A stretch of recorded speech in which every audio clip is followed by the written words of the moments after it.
Hi everyone, welcome to my live creative time today. My name's Mandy Witherby from Mandy's Papercraft Creations, and I'm an independent Stampin' Up demonstrator in Sydney, Australia.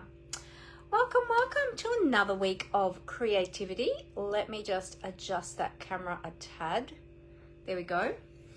It's great to be here for another week of crafting fun. So I hope you will enjoy what I have for you today. We are going to be creating a card today, but I'm also going to show you a quick little glimpse of one of the scrapbooking workshop kits. We're not going to be creating it, but I'm just going to show you it because we are creating a card inspired by that. And so I hope that you will really enjoy that today. So while everybody is finding the notifications that I've gone live, I'm just going to bring this up on my other devices. So bear with me while I just get that ready. As you're jumping on, say hi. Let me know that you are here. Feel free to chat along with me. It makes it so much more fun when we are crafting with friends. So I love it when you chat with me. Feel free to craft along or just sit back and relax. You can create your own projects, or if you have this stamp set, you might like to pull yours out and your stamp set out and craft along with yours as well. Or you can craft with whatever is on your desk. Totally up to you. This is just a fun time together for a bit of creativity and a bit of creative inspiration. All right, let me just get the comments up over here on my computer. There we go. Okay, everything is all set up, all good. We are ready to rock and roll. Just adjust these lights a little bit. Okay. All right. Hey, Rose, how are you? Lovely to have you here. How is the weather down in Tassie at the moment? Got my camera a bit crooked here. Let me just straighten that up. There we go. We are expecting some rain this week, apparently, up here. And today is a little bit gloomy. Well, it was. I think the sun is kind of trying to shine it. I think it is shining at the moment. It was a bit gloomy before and windy and cold. So good day to be indoors and crafting. So I've brought along my little deer brooch today. This is one of my new ones. It's gorgeous little deer, and I've got my tree earring. So he's in the forest, he or she. I love deer. I just think they are so peaceful and such beautiful creatures. And I've seen lots of deer in the wild before and in the bush when we've been bushwalking. And once we were tobogganing, we're doing dry toboggans down at, what's it called now? Down south, Wollongong area. Does anyone know of the little, there's like a park down there that has a couple of water slides, and they've got the toboggans as well that are built into the hill. They used to have grass skiing there, but they don't have that there anymore. And there's some go-karts and things like that down there. I'm trying to remember what it is. We used to go there all the time. Anyway, hey Julie, how you going? One time we were there and we were going down on the toboggans, and there's a few trees and things up near the top of the toboggan run. So you, how do you get up there? I'm just trying to remember. Do you walk up? I think you walk up the path to get there, and then it's built into the side of the hill. So you go on these toboggans down the hill. And as we were going down, I was coming down behind my children. My children were a little bit younger, quite a bit younger then. I'm not even sure if they were teenagers yet, but we were each on the toboggans. And they were like the brake ones that you can apply the brake. And there was this deer that just appeared out of nowhere and was just there at the side on the left-hand side. And I said to the kids, stop, because it looked like it was going to jump across the track.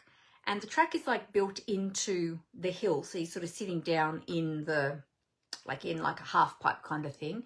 And sure enough, this deer came across and actually jumped over the toboggan track. So thankfully the kids had stopped, because otherwise they would have had a collision with this deer, and it might not have been very good for either the deer or for the children. So anyway, we got down safely. Jamboree, that's the one. Thank you. Oh, the chairlift. That's right. That's what it was. The chairlift took you up to the top. I think where I'm thinking about where you walked was for the water slides. You walked up the path. But yes, that's right, the chairlift up to the top of the toboggan track. Oh, good thinking, Amber. I'm glad you were there because I totally forgot that it was called Jamboree. We used to go there all the time. We've been there many times. And when I was younger, I went with my friends as well. So, yeah. So if ever you're at Jamboree and you're on the toboggan run, be careful of the deer. I don't know if they're still there. That was many years ago. But anyway, yeah. So we've got a few little stories about deer.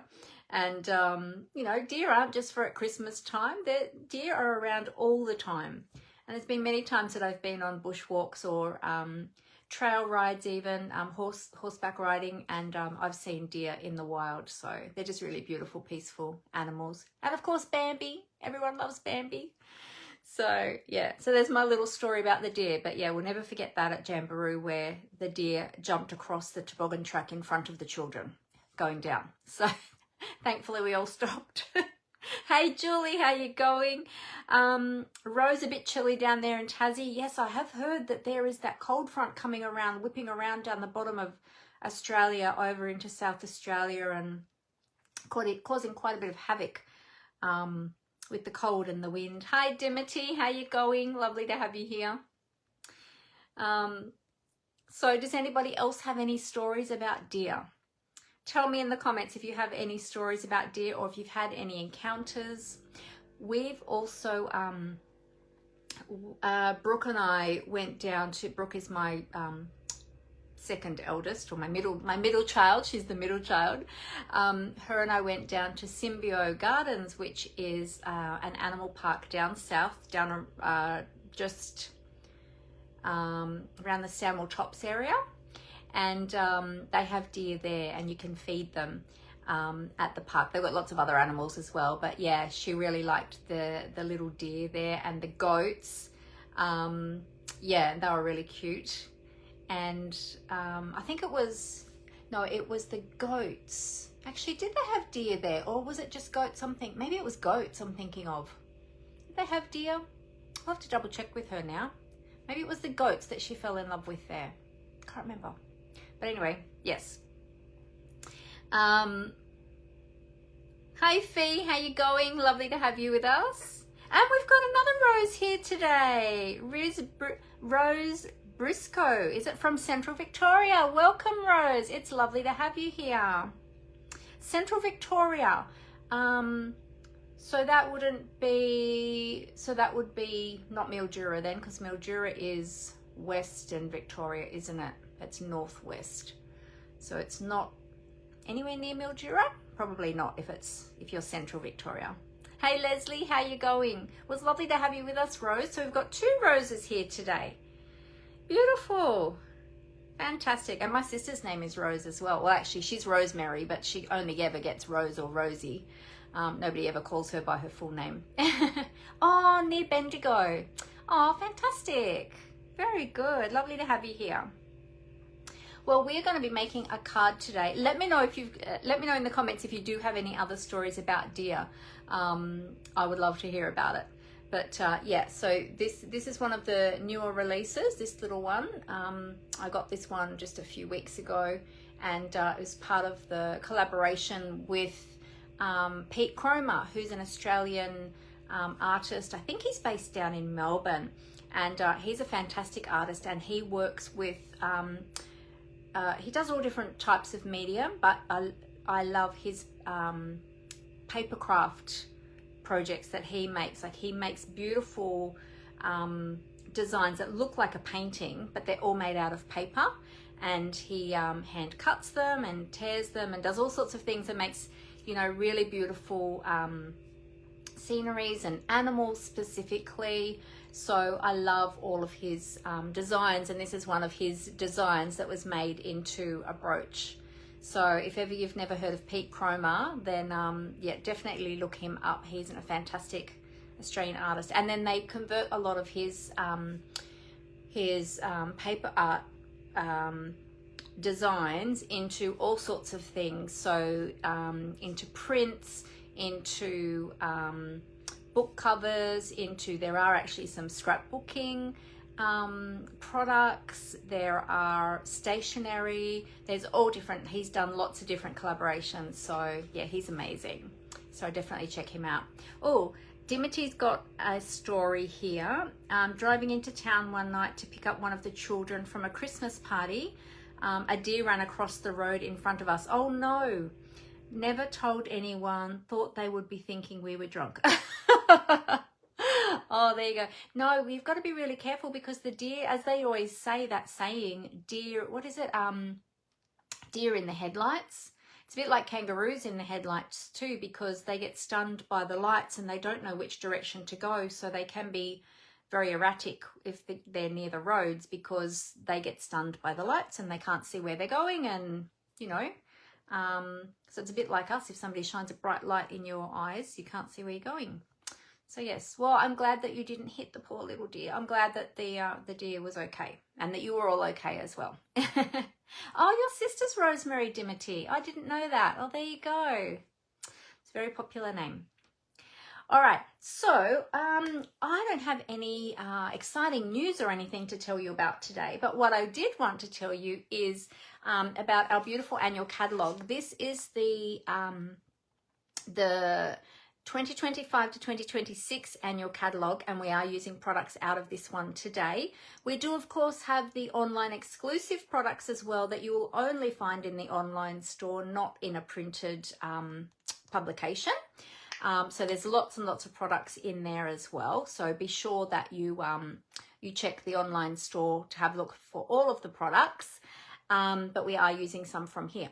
Now, if you don't already have a Stampin' Up! Demonstrator and you are here in Australia and you would like to get a copy of the latest catalogue, then you can request one from me. I would love to get that out to you. I'm going to put all of my links down in the comments for you so that you can request a catalogue there, or if you're looking for my blog, if you'd like to subscribe to my newsletter to stay up to date with all the latest Stampin' Up! News. And I do always put my project of the week in there as well as some weekly tips, and often there's additional creative inspiration in there as well and all sorts of things. Then you can subscribe to my newsletter. Let me just find my links now. Here we go. Oh, actually, here we go. Okay. So registrations have closed for my next class, which is going to be the Beautiful Gallery class. Registrations for that one closed on Friday, but I will be advertising my next classes after that coming up soon. I think later this week or next week, I'll be advertising those ones as well. So look out for my classes if you are in Sydney and you'd like to come along to some of my in-person classes, then definitely look out for those. Okay, so all my links are there. So I'm on all the social media platforms. I'm on Instagram and Facebook and YouTube. All of my videos get uploaded to YouTube. And I must say thank you to everybody who comes over to YouTube and watches my videos over there. Not everybody catches them on Facebook. Some people are catching them over on YouTube. So thank you to everyone that is watching from wherever you're watching from, whether or not you're live or watching the replay. Now, if you are live, you will see the red live button up in the top left-hand corner here on Facebook. So if you don't see that, then you'll know that you are watching the replay. All right. So I think that's everything I needed to let you know about that. Yes, I'm also on Pinterest as well. Just a question. Who uses Pinterest for ideas these days? I'm doing a little bit of research into Pinterest at the moment. I am on Pinterest. I do have projects on Pinterest, but I'm not as consistent on Pinterest these days as I used to be. I used to always be pinning my projects every day on Pinterest, and I haven't been pinning as much lately. And I'm just wondering if people are still using Pinterest very much. So I'd be interested to know. Let me know in the comments, do you use Pinterest to either pin your own projects there, or do you go there for creative inspiration? Because I'm wondering if people are still using it, if I need to get back on it, be pinning my projects on there again, or if people just aren't really going there anymore. Because I know YouTube is big now. So, so let me know. Okay, so Fee does, Julie does, Rose does. Okay, fantastic. Well, that's good to know that some people are still using Pinterest. What about anybody else? Anybody else? Yes or no? If you're not, please let me know if you're not as well. I'd be really interested to know if people aren't using it, even if you are. Dimity says not often, but your friend Alina is using it lots. Fantastic. I still use it myself actually to look up ideas, not only for my craft, but also for recipes. I use it a lot for recipes and other things, like if I'm looking for household items or design ideas for in the home or things like that, I do tend to look for it then. Oh, you do as well, Rose Brown. Yes, you do, and it saves, and you save heaps of pins as well. Okay, so quite a few of you are using it, so maybe I need to jump back on the Pinterest bandwagon. And I used to be so good at it. I used to always be pinning my projects and repinning other people's projects as well, which I still do a little bit of. But I need to probably put my own back on there a bit more frequently, hey? So yeah, okay, great. Thanks for letting me know, everybody. That's very helpful. Okay, I think I need to get myself organized and get back into pinning again. All right. I've also been asking in some of the groups on Facebook that I'm in as well, what people are finding with Pinterest now and what the latest trends are, because when I was using it years ago, like things were very different, and a lot of things have changed in the world now and how we do things. So I just was wondering if it's one thing that people are still using or not. Hey Chris, how are you? Great to have you with us. Chris says, I look at it but find it sometimes frustrating, like you like YouTube better. Okay, yeah. I think too with Pinterest, sometimes if people don't have somewhere for you to go for more information, that can be really frustrating. Or if you're not doing, I'm usually doing specific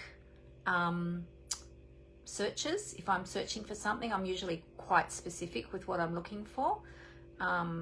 Yeah. So, but you like YouTube better. Okay, great. Well, that's good. Cool. That's good because I am on YouTube. All right, well, let's jump in. I'm going to share with you what we are creating with today. I'll give you a little sneak peek. You're going to see it backwards because I can't mirror the video anymore, as we know, because Facebook have changed things as always and don't let us do that anymore, which is a pain. But anyway, hey Danielle, how are you? But we're going to be playing with this one, the Weekend Adventures stamp set. Now this is part of the scrapbooking line, but you can use this to make cards as well, which is what we're going to do today. So I thought I was going to show, I was thinking that I would show you how to use some of those scrapbooking items that are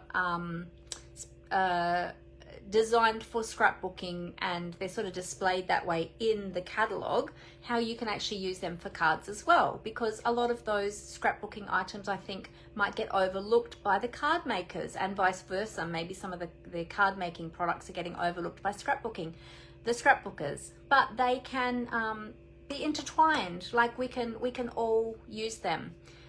So I'm going to show you how we're going to use that today. So let me tip the camera down onto the desktop. Keep chatting with me. Let me know if there is anything you wish to share. I forgot to ask you all how your weekend was. I always ask that. How was your weekend, everyone? Oh, actually, let me tell you, on Saturday, we had the great privilege of going to a birthday party for a lady who turned 100. You might remember a few weeks ago, I shared a photo. If you've been watching my social media platforms, especially Facebook and Instagram, I shared a card that I had made for this beautiful lady who had turned 100. So she had her birthday earlier in the month, but they've had several parties for her over the month because they've got different groups of friends and different family groups, and they've had visitors come from overseas for her birthday and things like that. So the one on Saturday was the last party for family and their church friends, and we're part of the extended family because it's my daughter-in-law's grandmother. on the other side of the family, so on her side of the family. So we were invited along to the lunch for her to celebrate her birthday, and she's the most amazing lady. And if you saw her, you would think she's in her maybe late 80s, not 100. She doesn't look 100. And although she can barely see, she can barely hear, she can still hold a conversation, and you have to speak very loudly into her good ear. But she is just an amazing lady, and she's just got the most beautiful heart. And yeah, could sit and talk to her for ages. She's just so beautiful. So anyway, so yeah, so that was a really special celebration, because there's not very often you can say you've been to a birthday party for someone who's turned 100, is it? So it was a real privilege. And yeah, and the meal was beautiful as well. Yeah, so anyway, so I just wanted to share that with you as well.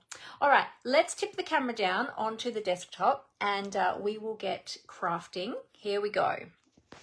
Bear with me while I just transition the camera.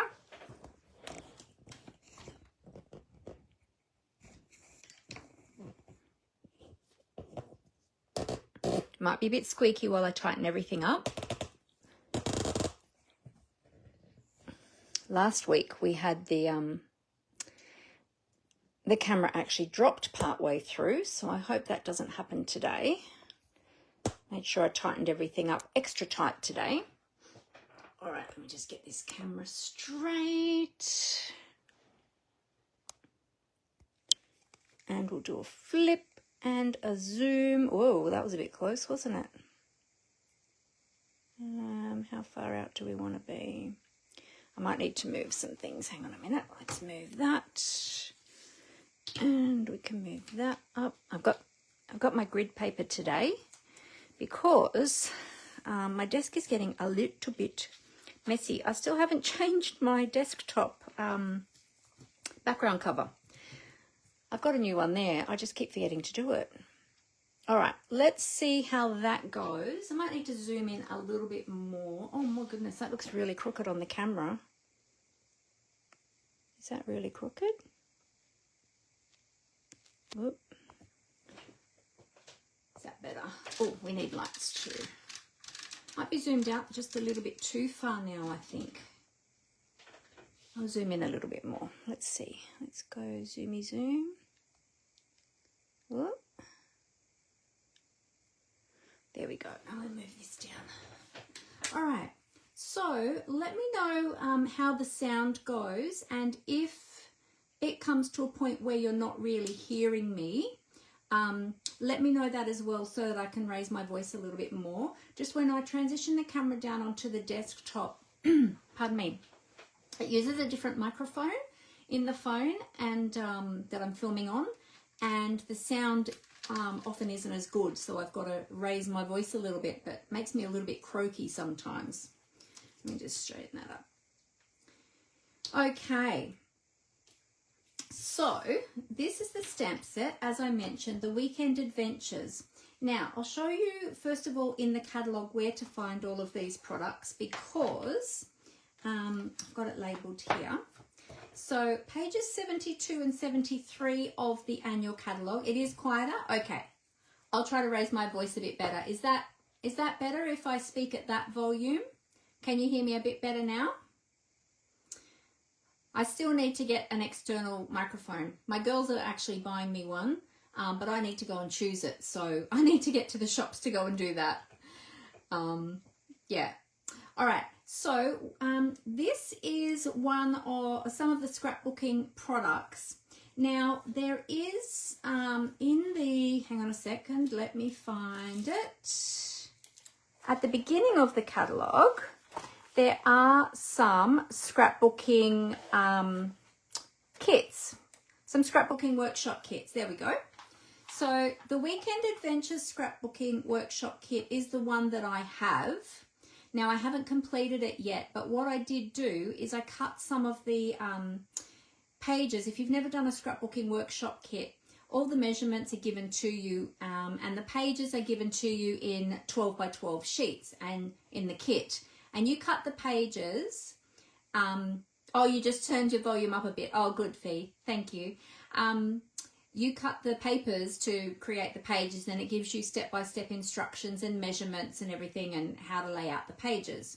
So what I did is I cut some of the designer series paper that comes in the kit so that I would have the leftover pieces to create a card with you today. But I haven't actually made the layouts yet. So once I've made the layouts, I'll share those with you as well. But this shows you, this picture here shows you what comes in the kit. You get the papers, you get some two-tone cardstock, and you get some stickers and some die-cut shapes and things like that. Okay, so that's the kit that I have, which we're using bits and pieces from today.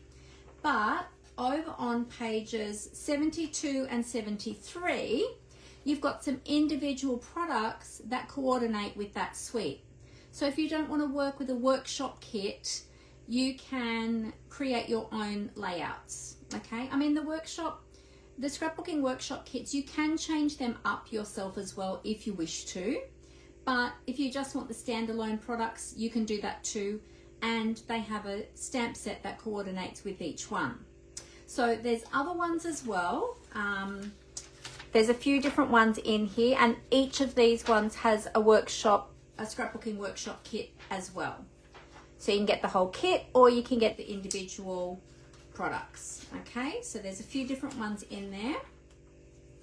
Then you've got your albums and all of those sorts of things. All of your two-tone cardstock. Two-tone cardstock is available in every one of the Stampin' Up colours. So you can find that on page 77. So with the designer series paper, you can actually purchase the designer series paper pack with the stickers as well. Okay, so you can purchase those. You can get the coordinating two-tone cardstock, which I do have, and you can get the stamp set. So we're using that and some of the paper, but we're not using the stickers because we're going to use the stamp set. Okay, so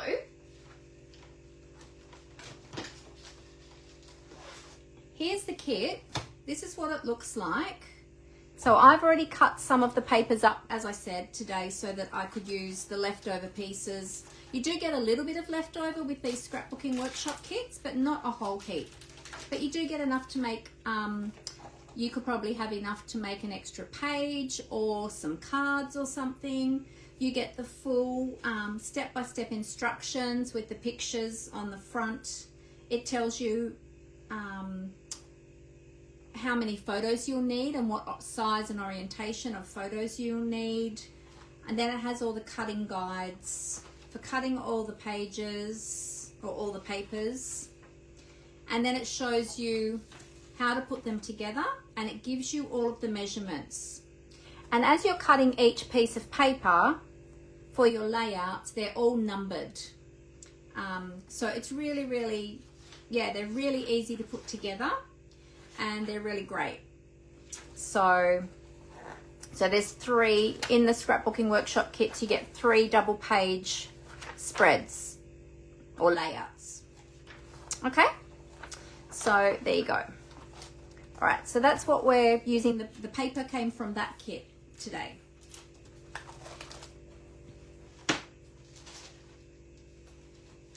So these are the offcuts. Now I pulled out some vanilla cardstock, very vanilla cardstock as well, because I thought that coordinates really nicely with these colours.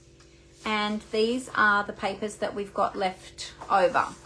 So there's some forest trees, there's some little acorns, which are really cute on some vanilla background. We've got a little bit of this blue splatter, which I really love. And on the back we've got like some hiking boots, a compass, there's a bear paw. We don't have bears here in Australia except for the ones that are in captivity. There's the mug like we're going to be using today, and there's a few other little icons on there. And then we've got this fantastic plaid paper, so it's got the black and white stripes on one side and then the plaid on the other. Okay, so they're all my little bits and pieces. I thought we can use those today. So we're doing a little bit of winging it today.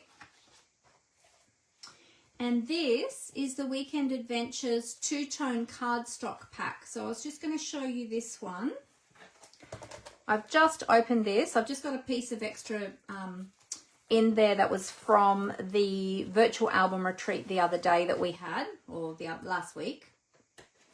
But we've got all this beautiful two-tone cardstock. So in this one, we've got pecan pie, we've got some old olive, misty moonlight, early espresso, Cajun craze, and we've got, not sure if that's vanilla or I think that might be basic beige. Let's have a look. Yes, it is basic beige. There you go. I got them all right. Basic beige, Cajun craze, early espresso, misty moonlight, old olive, pecan pie. Now, if you haven't seen the two-tone cardstock before, let me just show you. This is fantastic. Not only does it come in certain packs that coordinate with some of the scrapbooking workshop kits, it also is available in individual color packs as well with 12 sheets. It has a white core. So this paper is actually printed, so it's not dyed all the way through like our cardstock. Like our colored cardstock is dyed all the way through. This is a printed paper, so the color is actually printed on it both sides. So you've got the light side and then you've got the dark side on the other side. So the dark side is the true color, the light side is the lighter version of that. So if you're purchasing two-tone cardstock, you're actually getting twice as many colors. So it's a great way of getting lots and lots of different colors and color tones. Okay, it also has a white core, so it is great for using for those techniques where you want the white core showing through, such as, I'll use this little scrap to show you, such as tearing. So as you tear, see, you can see the white core there. It's great for techniques where you might want to do some sanding, so you can do some scrunching. Usually if I scrunch, I like to spritz it first with a little bit of water just to make it softer, and it helps to break down the fibers a little bit so you get a nicer, tighter scrunch. And this is only a tiny piece, so it's kind of hard to scrunch. It's only a little piece, and then you can open it back out. And then if you take some, now let's see, what have I got? This part I hadn't planned. Let me see. If you take some sanding paper or a sanding block, I've got a nail file here. I'll see how well this will work. And you can sand your paper. This isn't the best for sanding with, but it's working. And you can see how, I haven't scrunched that super well, but you can see how you're getting that detail coming through. You're seeing the white core come through where you've scrunched it. So lots and lots of fun. It's also great for embossing, dry embossing, and then sanding. That gives you a really beautiful effect and really makes the embossed surface pop. So we might do a little bit of that. I do actually have proper sanding. This is actually for my fingernails. I do actually have a proper sanding paper for my craft. Oh, you got your kit today, Chris. Fantastic. Your class kit. That's awesome. I hope you enjoy putting that together. Wonderful. Thanks for letting me know, Chris. Yeah, so the two-tone cardstock is lots and lots of fun. So if you haven't played with that, then definitely, actually you can see on the other side, if I fold that over, maybe not so much, you might not be able to tell as much now that I've sanded it, but you can see that's lighter blue than the dark side of the Misty Moonlight. So you've got the light and the dark tone there. So yeah, I love playing with this. It's great paper to play with. All right. Let me talk about the stamp set. So the stamp set has got some great sentiments that will work really well with your scrapbooking, but also it's got little sentiments that you can also use with your card making. So, you know, you might even be able to use some of these for card making depending on the occasion. So if somebody might be going on a big trip, a big holiday or something, they would work perfectly. For today, I'm actually going to use the enjoy sentiment. You could use enjoy or relax or cheers, better together, even love. You could do love this place, or you could just do love this, or you could just mask off both of those words and just have love. We're going to use the florals, we're going to use the cup, we're going to use some of the splatter, and there's some little crosses on there, or cross stitch, or it might be hugs, and then you've got like a little ray and a little arrow as well, and the love heart. I think I mentioned the love heart. So that's what we're going to play with today, and we're going to put some of those together. So let me show you. These are a photopolymer stamp set. Okay, so they're clear, you can see through them, really easy to craft with. I've taken out some already that I knew that we were going to use. And the images on the front are shown at 85%. So the stamps themselves are a bit bigger than what you see on the front. All right.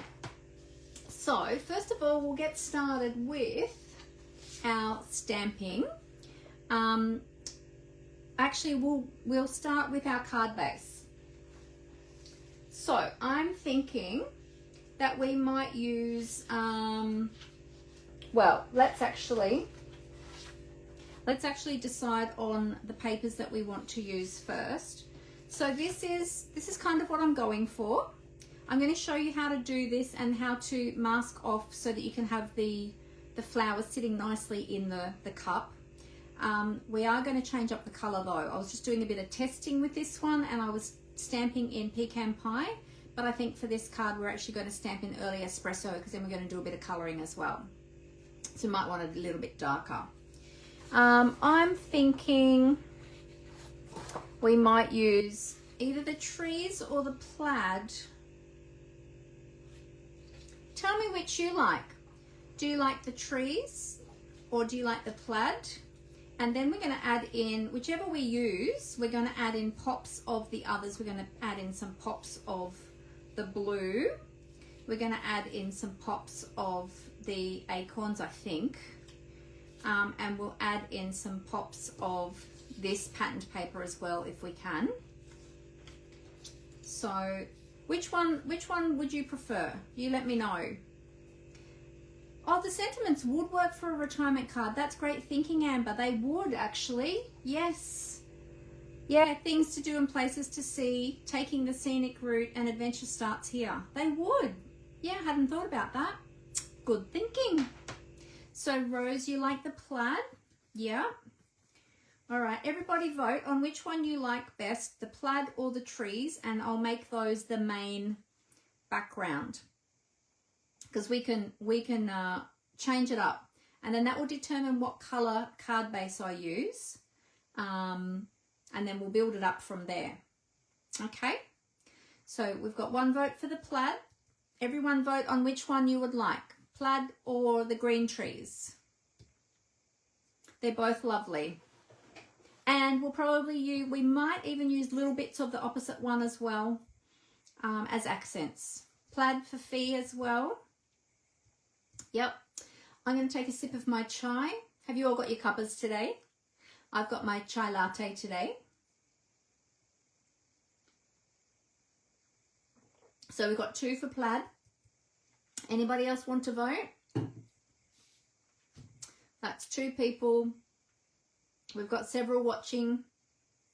Anybody else want to cast a vote? No? Going, gone? Okay, sounds like it's going to be the plaid. All right, so the other pieces, we'll use them as accents. Accent pieces. Okay, so then if we are going to use the plaid, I'm thinking, you love it, Chris. Yeah, you're too tired. You've been watching too much sailing in the Admiral's Cup UK. Yeah. Oh, thank you. My prep work for the class kit is absolutely fantastic. Oh, thanks, Chris. I'm so glad that you are happy with it. That's fantastic. Let me know if you've got any questions too when you go to when you go to create those kits, Chris. Just let me know if you've got any questions. But of course, there are some tips there on the sheets as well that I sent with your kit. All right, now I'm thinking that we're going to need a colored card base. I think on the vanilla it's going to, I was going to do vanilla, but I think we'll stamp on vanilla. But I think the vanilla on its own as a base is going to be a little bit too wishy-washy. So let me see. We've got, we could do it on, well actually this is the two-tone cardstock, but this will kind of give us a bit of an idea. We could go with the pecan pie or early espresso is what I'm thinking. Let me grab some early espresso, and I'm going to whip my cardigan off at the same time because now I'm talking and working, I'm getting hot.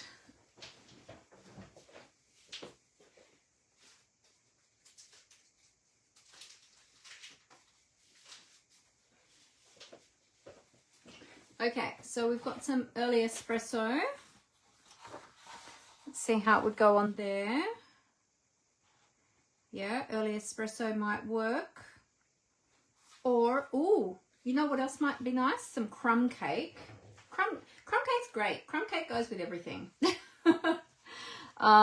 Let's grab some crumb cake.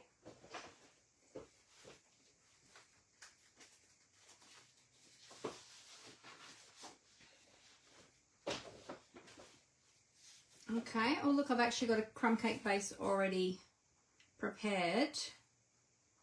Crumb cake could work as well. And then we've got the Cajun, so let's try the Cajun.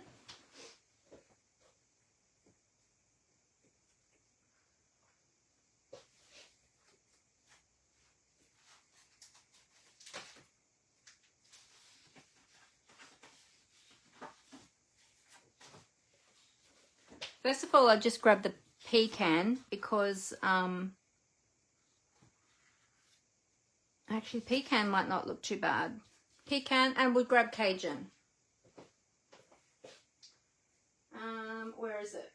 Let me find it now. Cajun. This one.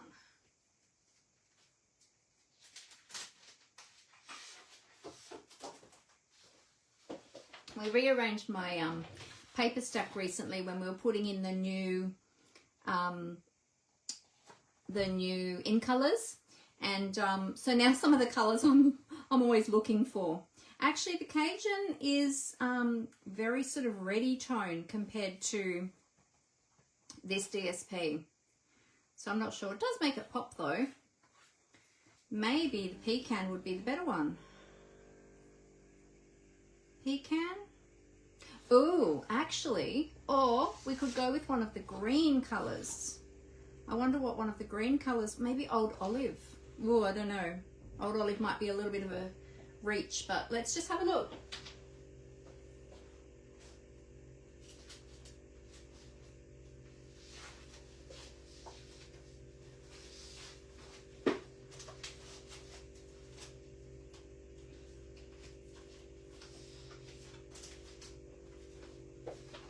And I also grabbed the blue because I think the blue might go nice as well. So we could put it on olive. Not sure about the olive. What about the Misty Moonlight? Oh, Misty Moonlight base might be nice. What do you all think? So I think not Cajun, not Old Olive. You think early espresso and crumb cake layer, then the DSP. Okay, yeah. Early espresso was one of the other ones I pulled out. Early espresso, yep. And then a crumb cake layer. We've got, oh, that one's a crumb cake layer. Let's do a little 2mm layer on the espresso. Yeah, I think you've got something there, Chris. Actually, I think that would look quite nice. Okay, thank you for your help. I love it when you all help me. It's fantastic. Makes my job so much easier. Alrighty.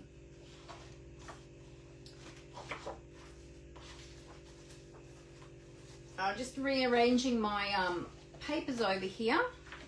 Okay. So what we'll do, I will create this into a card base. Ooh, Timid Tiger layer with espresso. That might be very bright. I could have a look. Timid Tiger, I think, I'm not sure. Timid Tiger is probably going to be a bit too bright orange, but we'll have a look. Let's see.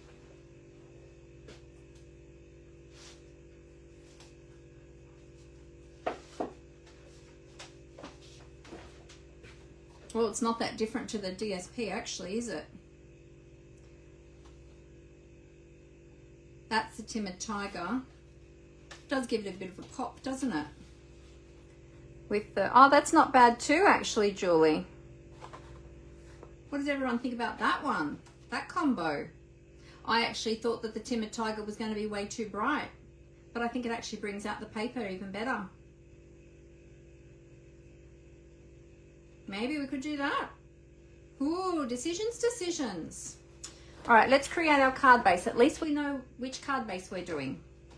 So this is half of an A4 sheet. Okay, so imagine that's a full,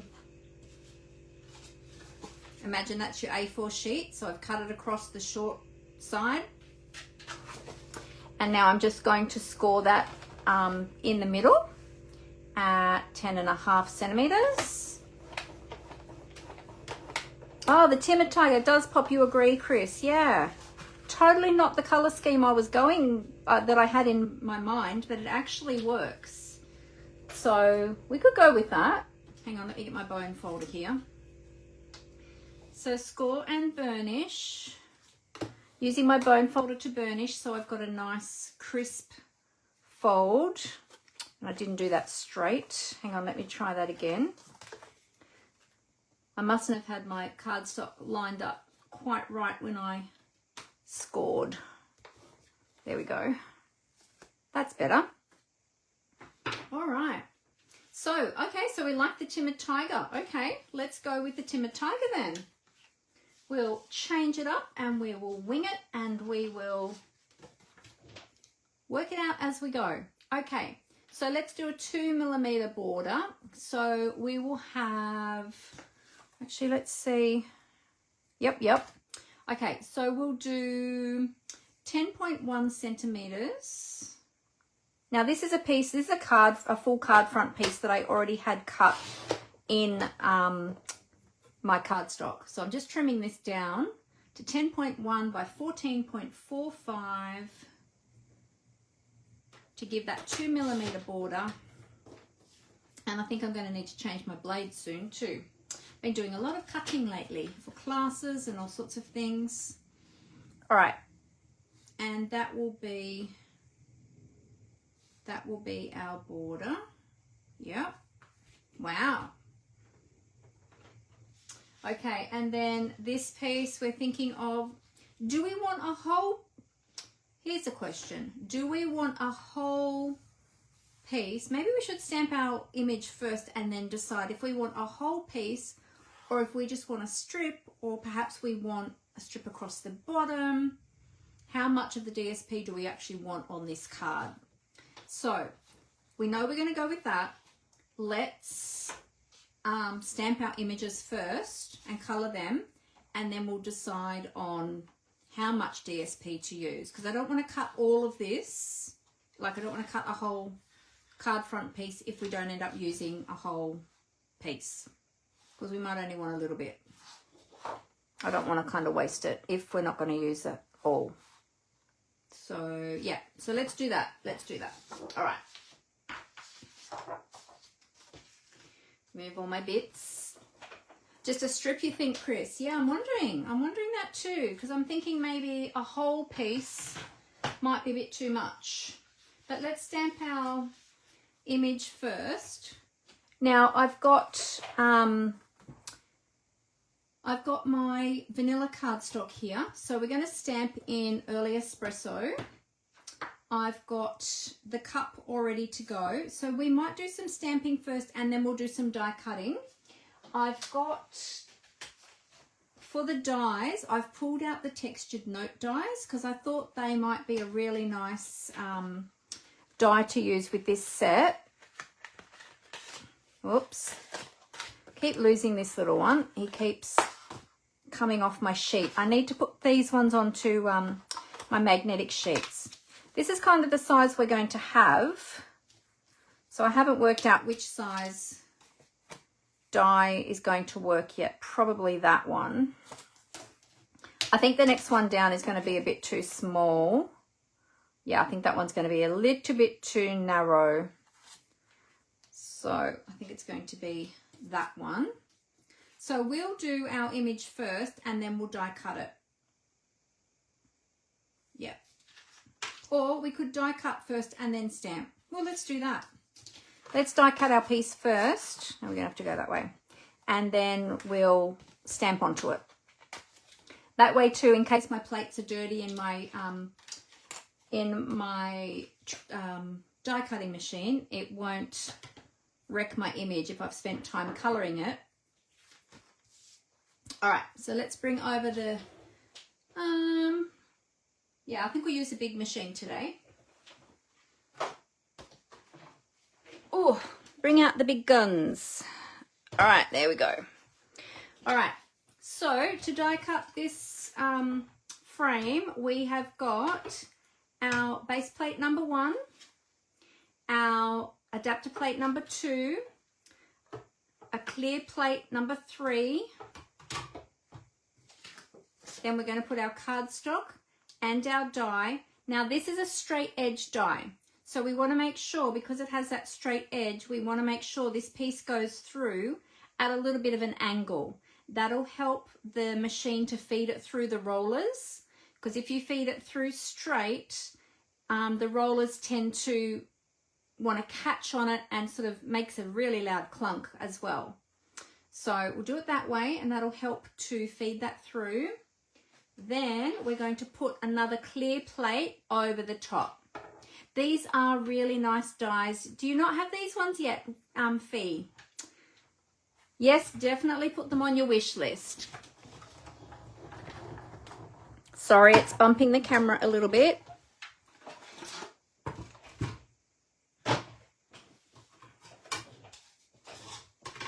There we go. I'll just gently push that out.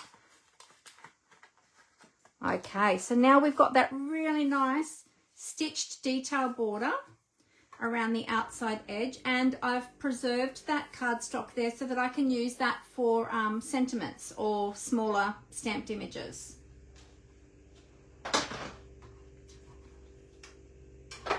So I'll just bring these dies back in again to show you. These are the textured note dies, and you've got 1, 2, we've taken out the third one, 4, 5, 6, 7, 8 different dies, and they all have different stitched details on them, and they layer beautifully inside of each other as well. So if you're wanting to do layers, you can actually, yeah, die cut the different ones and then layer them inside of each other. They're really, really nice. So there we go. All right. Pop those back in there. Okay, so now we are going to stamp our piece. And actually, what's the height of that? Oh, it's about the same height actually, if you take out the stitched area. So I want to put my cup up just a little bit higher than that, because we need to make sure we've got room for the flowers. So I'm using early espresso. Just bring that down a little bit closer to me so I can see. I feel like I'm working off that side of the screen. I'll readjust that in a minute. Okay, so I'm going to stamp my cup about here. There we go, nice. Got a bit of scrap here. I'll just stamp that off and clean that stamp straight away, because that's a deeper pigmented ink, so we want to eliminate as much staining as possible from our stamps by cleaning them straight away. All right, now to stamp the, okay, let me move this over a little bit. Hey Leonie, how are you? Oh, you forgot it was Monday. Probably have to watch the replay. That's okay. The first bit, you haven't missed too much yet, just me talking about the products. Yeah, and some story time at the beginning as well. All right, now I want the flowers to sit down into the mug quite nicely there. They've got a little bit of a stem, but I didn't want too much of the stem showing. So what I did is I took a sticky note and I put it over. You've got to make sure the ink is dry first on your first stamped image, so on the cup or the mug. And I put the sticky note just over that bottom little lip of the cup, but you don't want it to go too high above that. Okay, so just there like that to mask that. And then once you ink up your flowers, you can set them down a little bit so that you're just stamping over the edge of that sticky note, okay? So that when you remove your sticky note, hopefully if I line that up properly, beautiful. It looks like the stems are actually down in the cup rather than sitting on the top of the cup. So it gives you that opportunity of just positioning them down a little bit so that you don't have, if I show you one here, see how they've got quite long stems? I didn't want too much of that stem sort of showing because I wanted it to sort of be a bit fuller down a bit lower rather than them sitting up too high. Do you know what I mean? Like, yeah. So, all right. And so what we can also do is we can stamp, oh, actually, let's clean this first. Give this one a clean. Where's my scrap? Stamp off the excess ink. I always like to do that so it doesn't take as much ink then to my chamois. Who loves their chamois? Love my chamois. It's the best cleaning tool. It is so quick and easy to use. All right, now we're going to stamp our little heart, and then we're going to stamp our enjoy. Actually, will we stamp our heart in the same color, or will we stamp the heart in a different color? No, I think we'll keep it the same. We'll keep it the same, make it simple.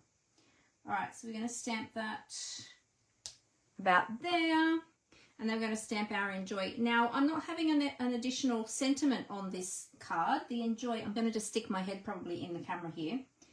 The enjoy, oops, is going to be our sentiment. Okay, so it forms part of the mug, but it is going to be our sentiment for the card. So I'm not putting any additional sentiment on this card. All right, let's give those a little clean. So you can see how you build up your little image there. So I love how he can use all these different little stamps.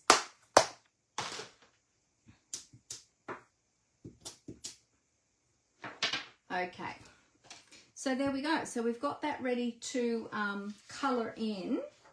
Now we will choose our colours. I've got my colour chart here. Now I don't have the new colours, the new in colours on here because this is an older chart from last year. But I'm thinking, because if we're going with this kind of color scheme, and we're going to have a bit of blue in there, and we might have some strips of this in there and some strips of green as well. Let's see if I've got a little bit of green here, a little bit of green. So not sure about this one. Oh, that's a bigger piece of the green. So if we go with those kinds of colors, then let's choose our colors from the chart from there. Now the mug, I feel like the mug is like a camping mug. Like not like a nice mug that you would have on your, like in your coffee cup, if in your tea and coffee cupboard, like in your teacups or something. I feel like it's a bit more, I don't know, rustic sort of, do you think? So maybe a more sort of neutral tone, or we could go with the Misty Moonlight color. We could have a Misty Moonlight cup. That would give a pop of extra color, wouldn't it? What if we did that? Let's go with the, let's try the Misty Moonlight and just see if, let's see. That's Misty. That's Misty. No, that one's not. That one's Night of Navy. Oh, I've picked up Night of Navy. We don't want that. That's too dark. Misty Moonlight. Or do we want like a tin cup? Like it could be a grey. Like a camping tin cup. I don't know. Anyone who goes camping, what colour are your camping mugs? Could even go with a green. Oh, there you go. Fee's put up the code. Thanks, Fee, for the textured note dies. 165555. Fantastic. Thanks, Fee. Awesome. Oh, that's thanks for asking that question, Rose. Sorry, I hadn't seen you ask that. Fee's just put up the code for you there. So if you go to the online store, you'll be able to search for that code or for the name of the product. And that's where you'll be able to find them. Yeah. All right. Colors. What color? I'm thinking a neutral color for the cup. Do we want the blue? Let's see. Let's do a little test here with the light. Oh, it's quite dark. I think that's going to be too. Oh, it will lighten on drying. Let's just see. We'll do a little test over here. This can be our test sample. Even though the mug is coloured in a different, stamped in a different colour. Oh, there you go. The textured note dies are currently on low inventory. So if you want them soon, you better jump in before they go unorderable. They will probably come back, but you don't want to wait. If you want them soonish. Yes, they are an online exclusive product. That's right. Yes. Yeah, too dark, Chris. Yeah, that's what I was thinking as well. I think we need a lighter neutral sort of tone. Maybe a grey. Maybe we should go with a smoky slate or a grey granite. What about a grey granite? Because grey granite is sort of more of a bluey browny grey. Let me see here. That's crumb cake or crumb cake. Maybe crumb cake. I've got crumb cake. All right, we'll leave the Misty out. Grey granite. It's grey granite. Smoky. Basic beige. Grey granite. Okay, grey granite. Maybe it will look like a silver cup. I remember when we used to go camping when I was a kid and we had all the camping gear. We used to have silver mugs, I'm pretty sure. We could go with a silver. Is that too boring though? Silver, or let's try crumb cake. Crumb cake. Coastal Cabana with bronze. Whoa, that's very colourful. Oh, my crumb cake is running out. Do I have another one of those?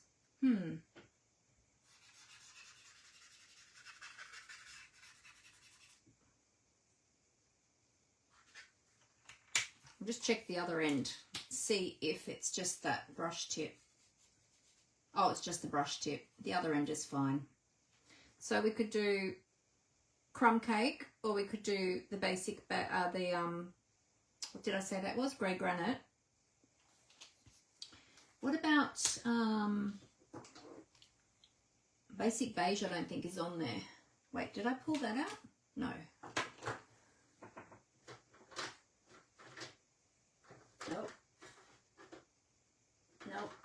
smoky. I don't know if there is a basic beige one. Did I have that before, or was I imagining? Maybe I was just imagining that. I don't mind the grey actually. Hang on, I know.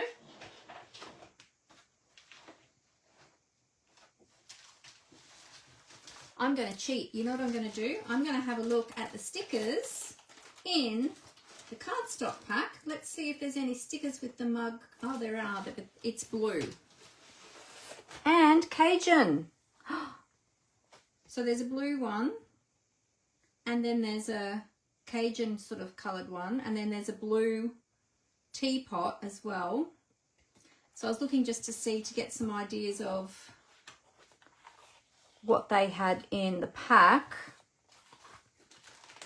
Get some sneaky ideas of colours. Is there any other die cuts in here? Let's see. Might just have the one sheet, I think, of the stickers. Oh no, hang on. Oh no, they're extra pieces. These are some of the extra pieces that you get in the scrapbooking workshop kit. I don't want to use any of these on my card though, because I'll need them for these layouts when I put them together, but these might give us some ideas of what we can put on the card. Okay, so, all right, so they've got blue or Cajun. I didn't think about Cajun though. We could try that.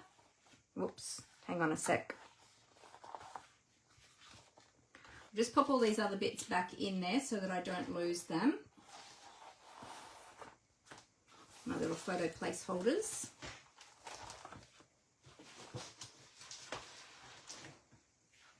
And I'll leave these out for inspiration. Okay, so what about the Cajun then? Let's see. Cajun's quite dark too. Oh, wait, that's Calypso. No, that's Cajun. Let's see. It's not one I use very often, so let's have a look. That's Calypso.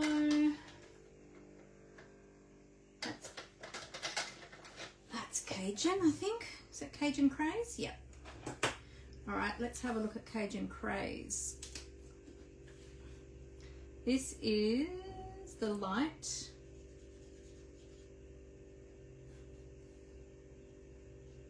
Whoops. That is very rough. But, oh, that could be a nice one for the mug.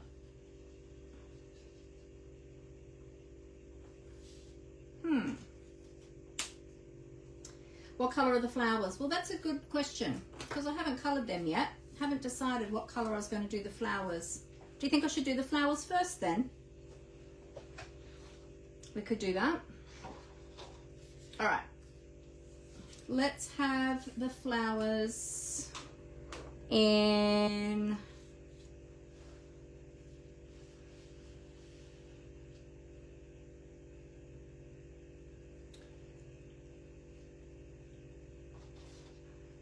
Let's see.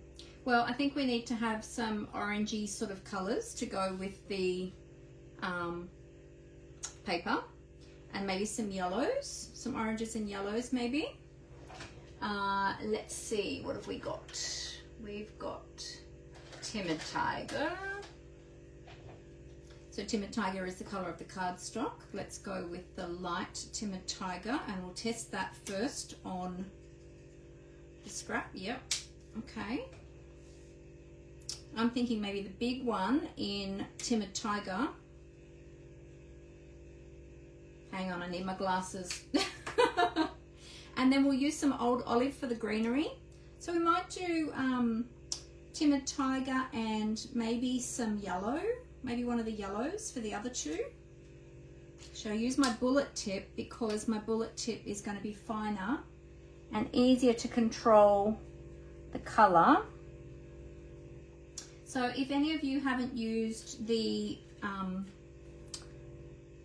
Stampin' blends before, they are an alcohol-based marker. They blend beautifully, and they come in a combo with the light and the dark colour, so you can create shading. They dry really quickly because they've got the alcohol in them. And you've got the two brushes. You've got the bullet tip And then for larger detail, you've got the brush tip as well. And I love colouring with these. All right, let's grab some of the yellows. I think we'll go with daffodil. Oh, actually, we've got the darling duckling now too, haven't we? Maybe that will be better. Hang on a sec, I can't read with my glasses on that far. My glasses are for up close, not for distance. Yeah. I think we might go with the darling duckling because it's a deeper, more sort of greeny yellow. Let's test that first on the scrap because this isn't yet on my colour chart. That's the dark, that's the light. I'll go with the light first. And then we can always add touches of the dark if we need to. Because we're only colouring small images, you don't necessarily need to do any shading with the light and dark because you're only colouring such tiny little flowers that there's not really much to colour. So yeah, we've just got a nice pop of colour there. We've got another little something just here. So I might even just add, will I add that or will I add,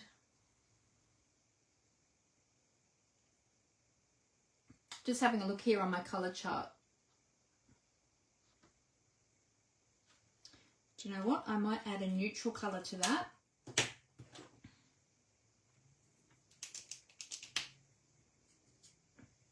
Let's just add a little neutrally colour to those ones. So I feel like they are, well actually, you know what? They're on the same stem as this one. So they probably should have a touch of the Timid Tiger on them.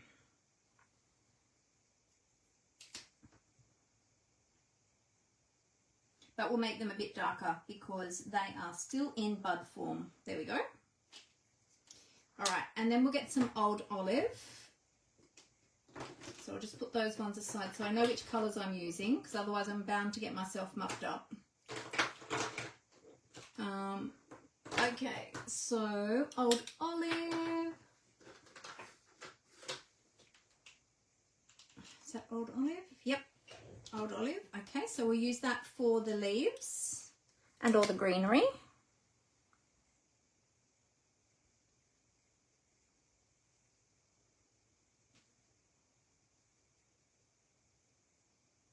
Tiny little leaves. You don't need too much colouring on these. I'm just using a very light hand, hardly touching the cardstock at all with the tip of the pen, because, or the marker I should say, because they're such fine little detail that you don't need too much. I'm going to use the dark Old Olive on this one, just so we've got a little bit of variation of colour in the greenery.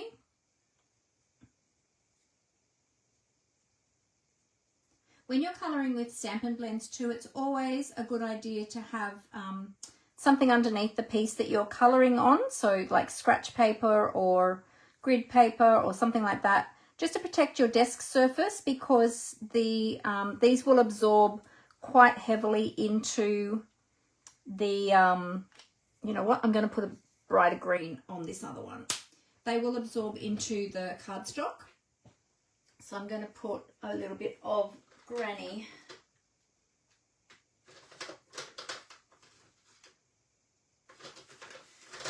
I'm going to put a little bit of Granny Apple Green over here to make that a little bit lighter, so we've got a few different tones of green. Barely just dabbing the colour on there, and let's make this one green as well. And I'm going to add a little bit of the yellow. Actually, let's use the light Darling Duckling this time. Over here.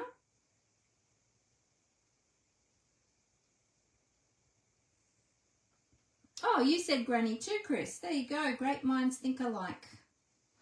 All right, and then the center of this flower, maybe I'll use that crumb cake again.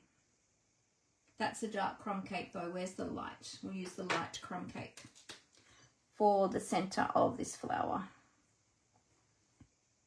There we go. Okay, so easy peasy.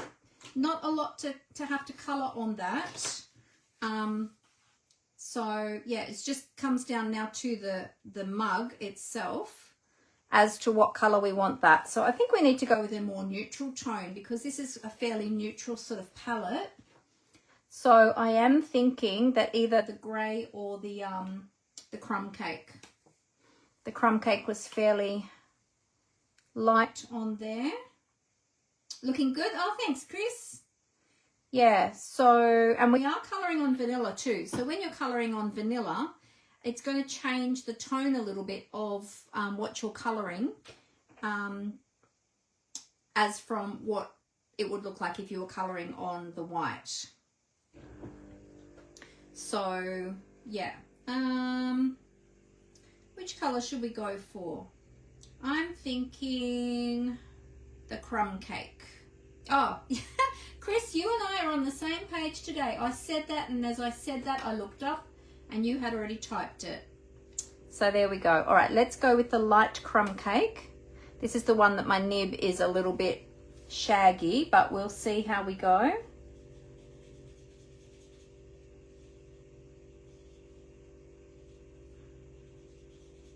I can fill in with the other end if I need to. Actually, this might give us, because this tip is a little bit shaggy, it got a little bit damaged in a class recently actually.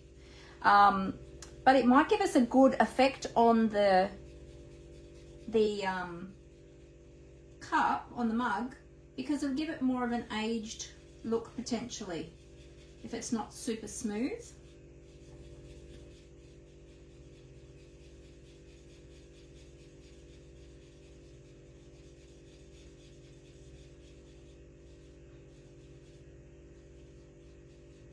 We'll see how smooth we can get it.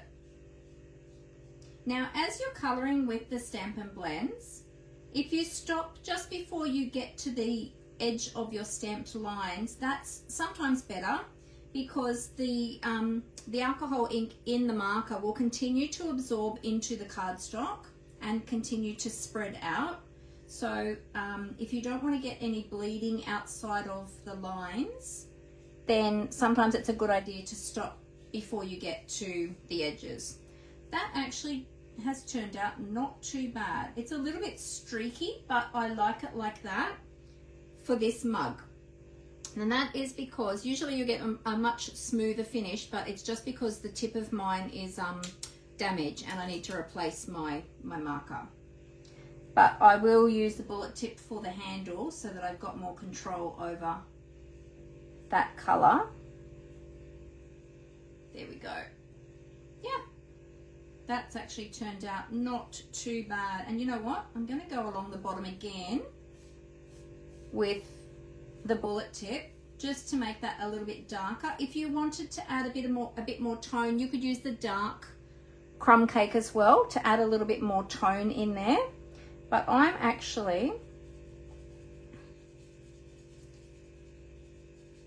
not going to. I'm just going to use the light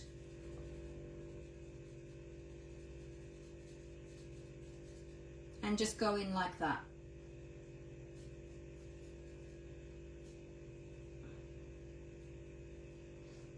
There we go. Good. So we just add a little bit of tone with that. Now we do want to ground this because we don't want it sort of floating out in space. We need it to be a little bit grounded. So let's just see if the, yeah, we're going to add a little bit of grey granite just below. Okay. Just to sort of ground it a little bit. Okay. So we've got like a little bit of shadow happening there. All right. Doesn't have to be perfect because, you know, shadows are not perfect. So there we go. Okay, now, so move all my markers out of the way. Alrighty, so there we go. So that's pretty good. Now, what I'm thinking is, before we do that, where's my twine? Now, I was thinking some natural twine. I've got either the Baker's Twine Essential Pack or I've got my linen thread, and I think you can never go wrong with either of these. You know what? I might even use some crumb cake Baker's Twine today rather than the linen thread. It's just that little bit thicker, and I think I'm going to wrap a bit around the top because we've got this little bit of space here up the top. Like you could leave that, or we could add embellishments there, or we could use a bit of twine. So let's see how this will look around the top.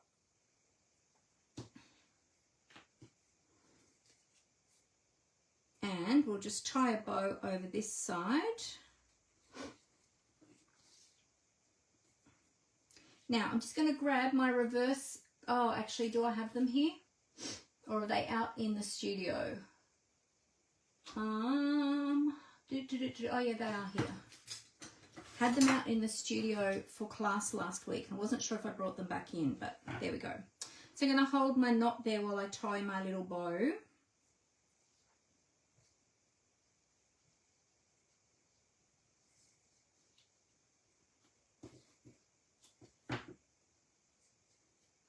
There we go, and then we'll trim that off. Find my sharp snips.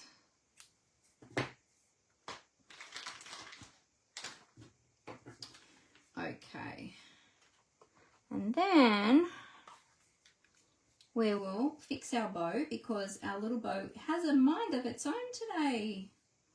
And my twine is a little bit curly. I didn't uncurl it before I tied that bow, but I am going to grab my bone folder and just uncurl that, straighten that out a little bit with my bone folder. So with any of your twines, if they're really curly when you take them off the spool, because they're wound quite tightly onto those spools, if you just run that through your bone folder to straighten it out, you will be able to tie it much more easily. And I should have done that before I tied this bow, but that's okay. That's all right. And then we've got that bow. Let's trim that up. I might even want a slightly smaller bow.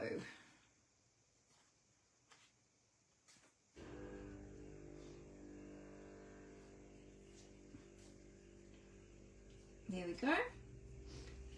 You adore these colors. Oh, that's really good, Chris. I'm glad. Yeah, it's, I think that pop of orange, that was a really great call from Julie to add that.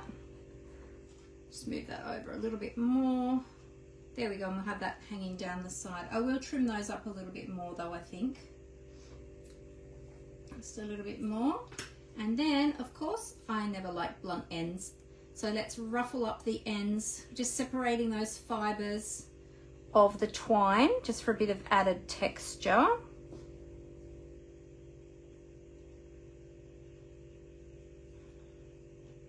There we go. All right. And I might even put a little glue dot under there. I'll just make sure that we're happy with that before I do that though. Oh, my nose is going to start to run now. Why is my nose running? Probably because I'm talking too much.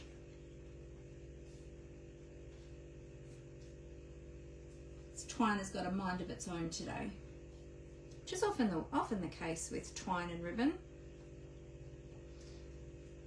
There we go. All right. Good, good. Let me grab a tissue. Hang on one sec.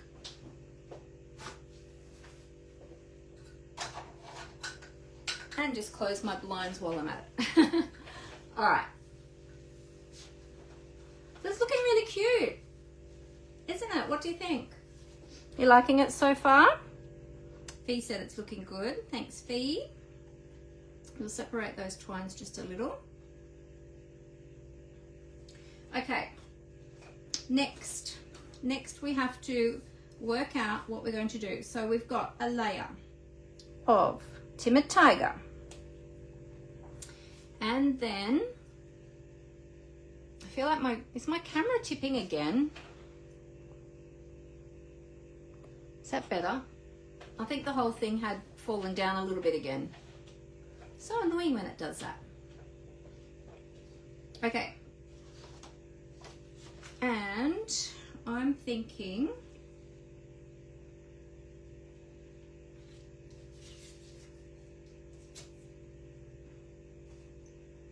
so what I was thinking was that we had some little banners.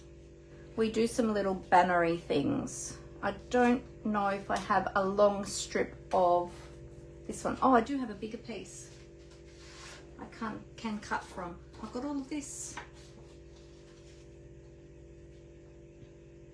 So I was thinking of some bannery type things.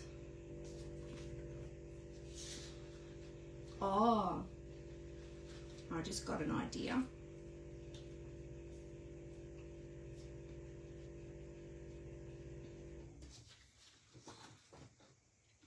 All right, if we went down like that. Okay. I'm getting some ideas. I just got to work out the measurements. Let's go. Ooh, you know what? What about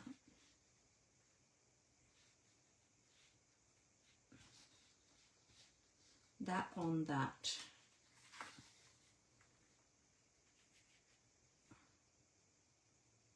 Some of that on that. Could do some tearing. All right, let me cut this about there. I don't know what that measurement is. All of the measurements will be on my, actually we might go to there. All the measurements I will make sure that I put on my blog. So don't worry that we don't have measurements today. I will put them, wait, what's on the other side? I might go, how many we got? 1, 2, 3, 4. Might cut it across that way. 2, 3, 4. Yes, because we're working on the fly today, I will make sure that I put all the measurements on my blog. So don't be worried if we don't have measurements right now, because we will have.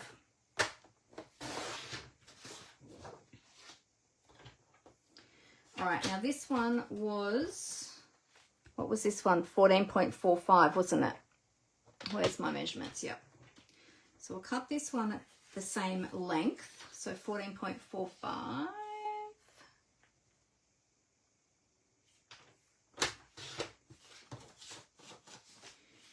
Okay, so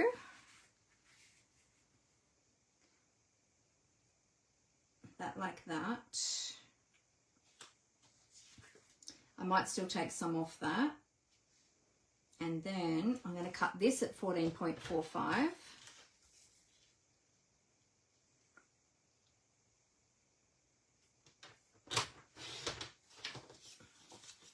So it's the same length.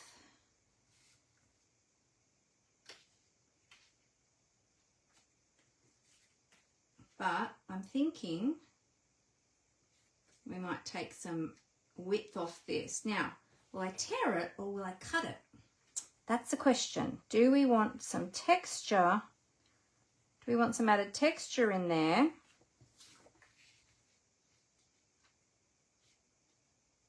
Do we want to tear that or do we want to keep everything straight?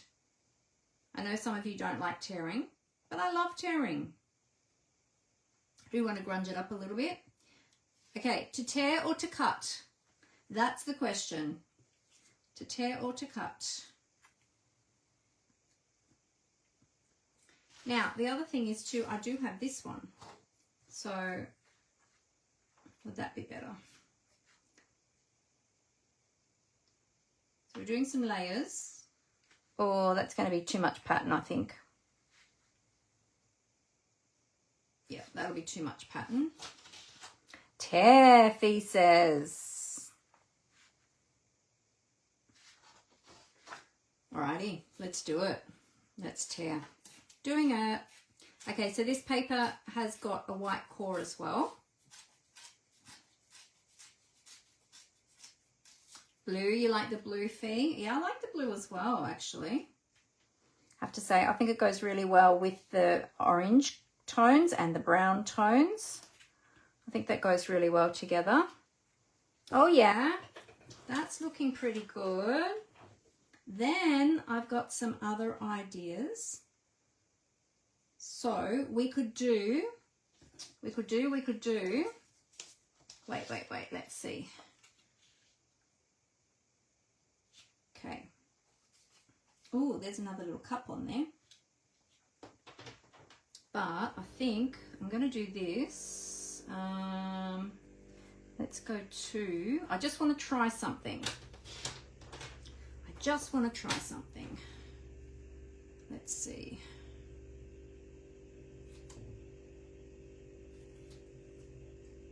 Who loves banners?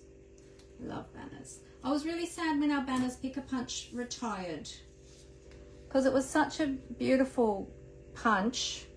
We could do something like that. That's cute. What do you think?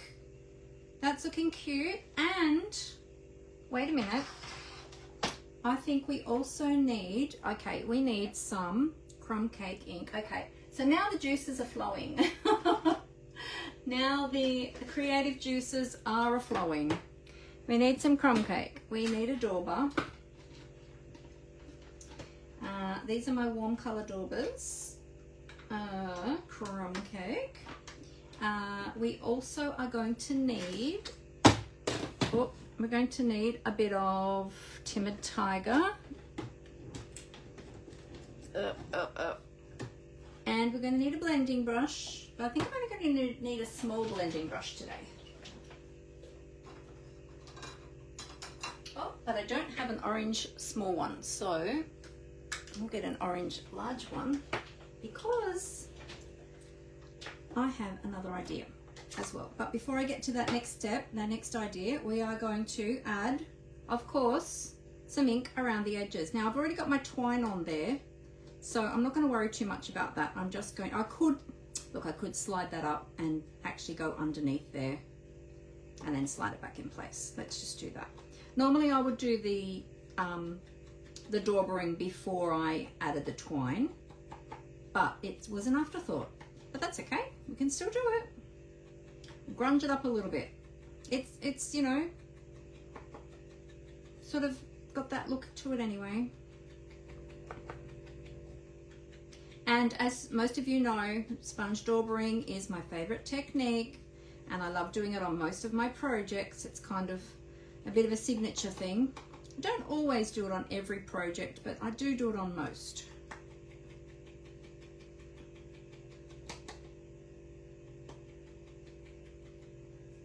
There we go. That looks better. Yes, I'm happier with that. Doesn't look as sort of stark, you know, kind of goes better with the theme now. Awesome. Okay, cool. Now what we're going to do is we are going to do a little bit of Timid Tiger down here, and I'm just going to take that off there. Now we're going to load up our brush, and I'm going to grab my scrap. Where did I put that now? Oh, I've dumped everything on top of it. There it is.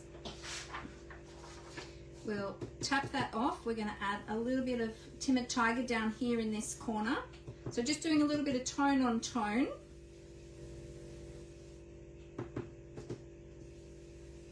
Now this piece is just cardstock. It's not two-tone cardstock, it's just ordinary cardstock, but you could use the two-tone.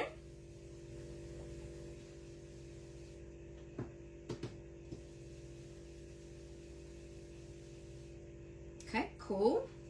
And now, so just add that little touch. So can you see that you've got sort of a little bit of a splodge of colour down there?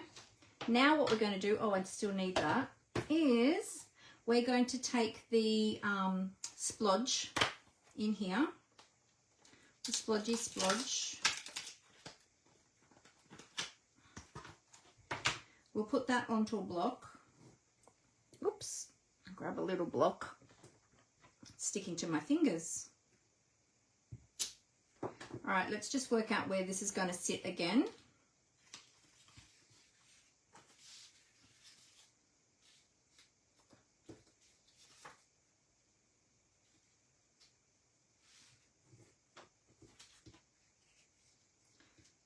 that there, and that's going to be there. Okay, so we'll have these little splodges down in this bottom corner down here. So I want them sort of coming out from there. So we're going to have them about there like that.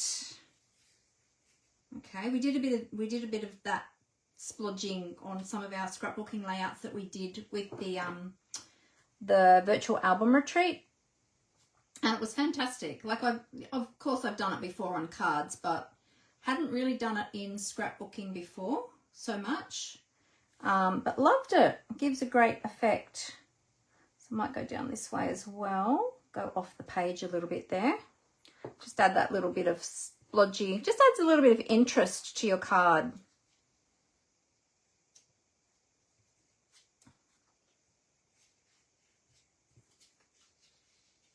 Up there, like that. Oh, I feel like we've got like a missing bit here.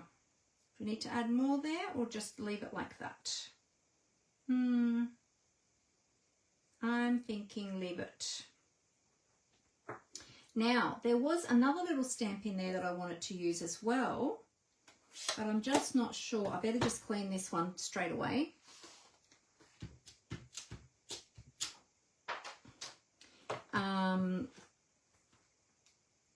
Oh, Amber's saying trees instead of orange cardstock. It's extremely bright. Oh, okay. You think it's too bright? Well, I've just stamped on that now. I just saw your comment. We could change, but let's see. Is that going to be too much? Well, that would bring it down a bit.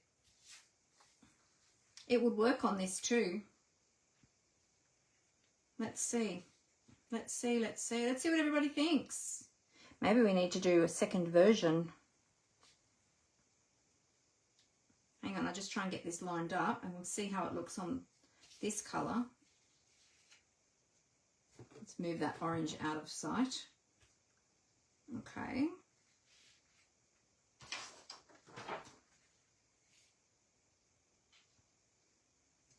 All right, now you can all vote. I do like that too, actually. Do you all like it on the orange or do you prefer it on the green?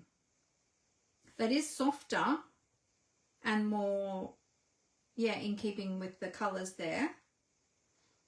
What does everyone think? Do you like the green paper or do you like the Timid Tiger or the orange cardstock? Yeah, I like that too. Oh, decisions. Do we want it more bright or do we want it more subtle? Fee likes the orange best, but both work, yeah. Hey Glenda, how you going? Yeah, both do work. Maybe I'm going to need to do a second version. Robin likes the green. Hi Robin, I didn't even realise you were here. Lovely to have you with us. Chris feels like this second version is a bit busy with the DSP. You prefer the plain cardstock. Okay. Yeah, it is busy with the extra paper. Yeah, I don't mind it though. Anybody else? Prefer the orange or the green? While we're deciding, I just realised I think this piece needs a bit of ink too. This little banner piece. Green, you like the green, Glenda? Oh, okay. So now we've got a couple of votes for the green and a couple of votes for the orange. What will we do? What will we do? Green or orange? So many choices. Chris likes the flat colour. And Rose says the orange. Okay. Well, let's go with the orange because that's where we'd started. I might come back and make another one with the green. But let's go with the orange. Let's do a pop of colour. Let's do a bright a nice, bright, happy card today. Because, you know, we all need bright and happy, don't we? And it's something different. Like, they're not colours I normally work with. I don't normally work with orange and blue together. But I think it's pretty cute. Common orange. The other stamp I was wanting to use was the little X's, like the little cross stitch sort of one. And I'm just wondering if I can incorporate that somewhere. Could I maybe, do you reckon I could maybe have it coming out from the side there or under? Oh, I could maybe have it coming underneath the banner there. That work? That might work, mightn't it? Let's have it coming out from under there. Out to the edge of the card or in. That might be cute. I'll just swap my stamp over. Top and bottom of the orange. Oh yeah, could do that. Oh, it's a sticky little one.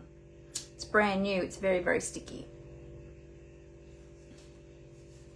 I could have it along the top and the bottom, couldn't I? Would I do it both though, do you reckon? Or just one or the other? Because I've already got the splodges down here. What does everyone think about the X's? I haven't even put that on straight. Let me do that again. Oop. There we go. Yes, what will I do? Will I...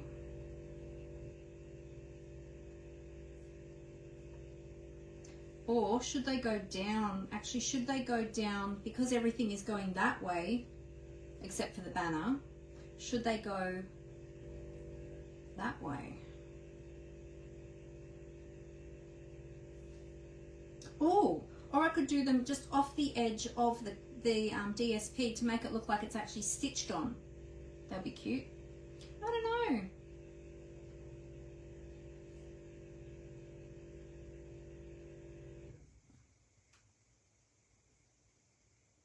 No, I can't put them on here because this is already stitched. Oh, no worries. No worries, Chris. Thank you. You have to come back and check out the photo of the finished project later. Yeah, I'm just not sure. I don't think I'll do it top and bottom. I think...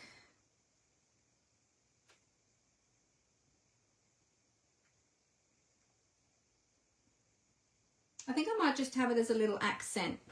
Oh, which one did you say yes to, Fee? The up and down way. Not sure how it's going to stamp over the edge of that paper.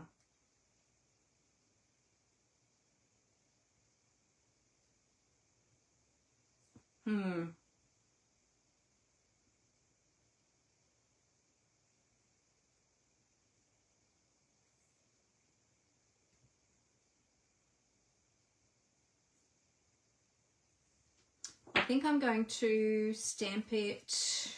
What colour? I want to test it. I want to test it first. Like stitches, like the paper is stitched. In the orange or in the... Wait, let's test it on the back. I'm scared.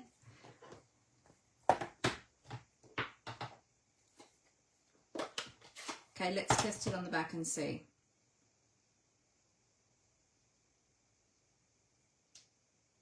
Oh, I didn't even stitch that straight, look. Do like that, or... Oh, where's my scrap gone? I keep burying my scrap piece of paper. There it is. There it is.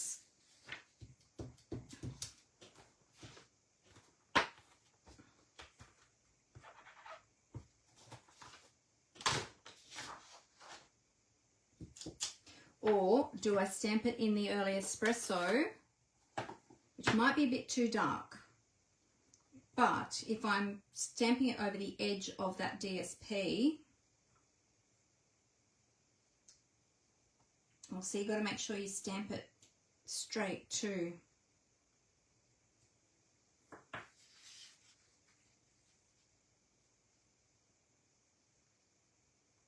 It would kind of look like that.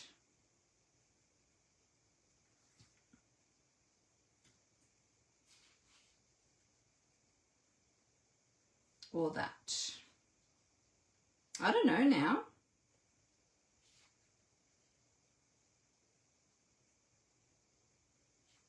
I think the early espresso is too dark.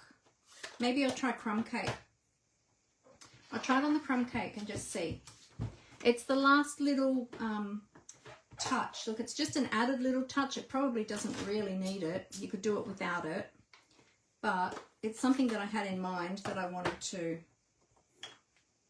do.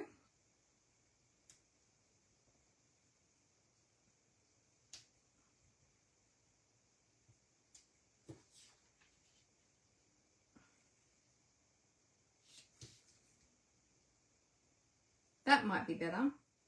The crumb cake. I think the crumb cake. I'll stamp off with the early espresso. Well, I think maybe the crumb cake might be better. It's a bit lighter. Yeah, the early espresso on its own is a bit dark. Stamped off might have been better, but I think maybe the crumb cake is better. Okay. So I've just got to work out exactly where that's got to go. I'm going to do that. And you know what? If all else fails and if it looks terrible, then maybe I need to stick this first. Or just hold it in place. Yeah, good. Okay, Fee's liking it. Oh, alive and happy. Oh, good. Are they going well, Chris?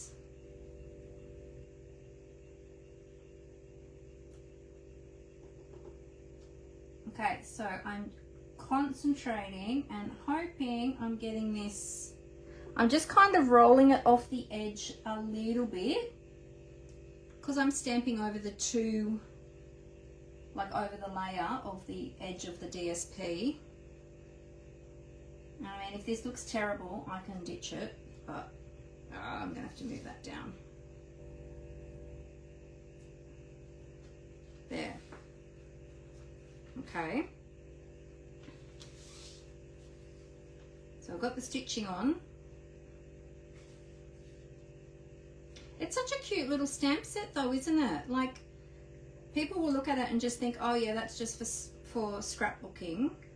But you can do so much more with it than just scrapbooking.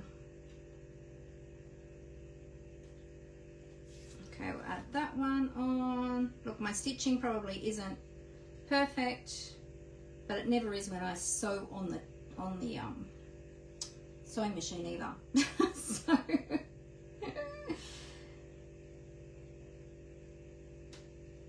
all right, so line this all up and get that on. You're not going to see much of it anyway. I really only need to do it top and bottom. Yeah, okay, cool. That doesn't look too bad. And then we pop that little guy under there. And yeah. There we go. Okay, so we'll stick that all together.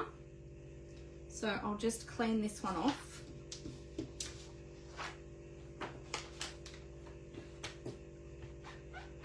Got a bit wonky with my stitches there at the top, but that's okay. You all probably can't see that too close. Hopefully. Anyway. Did I clean that one? I think so. I think that looks clean. Alrighty, let's stick all this together.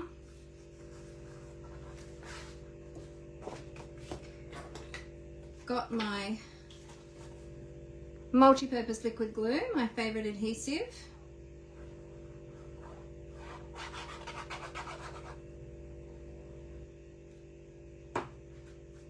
There we go. So of course we're going to have to put an insert in this because it is early espresso.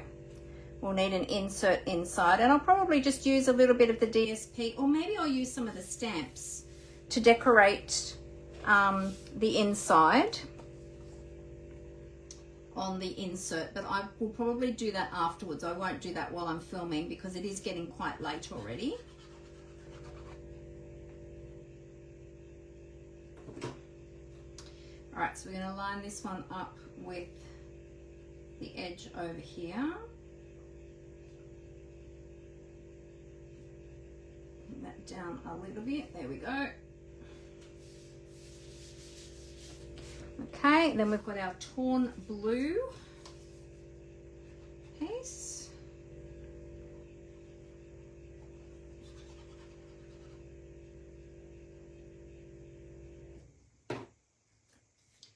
Line that up with the edge. And yes, I will have all of the measurements. As I said before, I'll put them all on my blog for you. And when I've got that ready, I will put a post here on my business page so that you all know that that's ready, and you can go over there to watch. Not to watch, sorry, to get all the measurements. All right, I think I'm going to pop this one up, and then I've got to work out where I'm going to stick this one. So I'll put some dimensionals onto this one. Oops.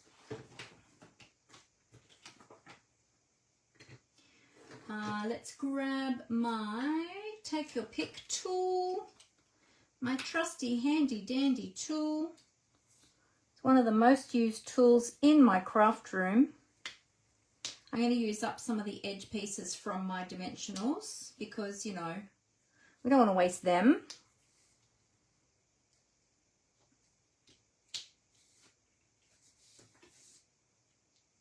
And you can see now that I've flipped that over, you can see how that ink has gone through the cardstock and absorbed into the cardstock. So that's why I was saying you always need to make sure that you protect your work surface when you're using the Stampin' blends.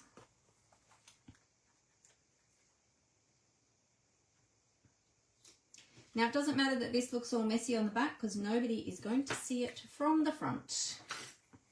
I'm going to cut up these edge pieces so that we can use those. I like to cut them up in sections of two little spiky bits, two little mountains. And you'll notice I've got lines drawn on the backs of mine with Sharpie. That helps me to see if I've removed the backings or not. Oops. Oh, come back here, you. Trying to run away from me. There we go. Okay. There we go. And we'll add some through the center as well. I'll just put some full ones down through the center there. Let's make sure that's nice and supported through the middle. So we don't have any saggy bits. We don't like saggy bits, do we? Fix up my twine a little bit there like that. Space that out a bit. And we just need to pop that banner down here. So we'll glue that in place first. I've got that quite long. I might trim it up a little bit. Didn't need to be that long. It was a scrap, so.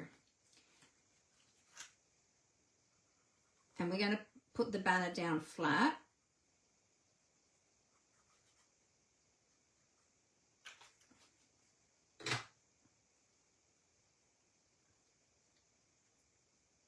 So line up where we're going to have this one and just tuck that in there. I'm going to have that come out right to the edge, or almost to the edge there.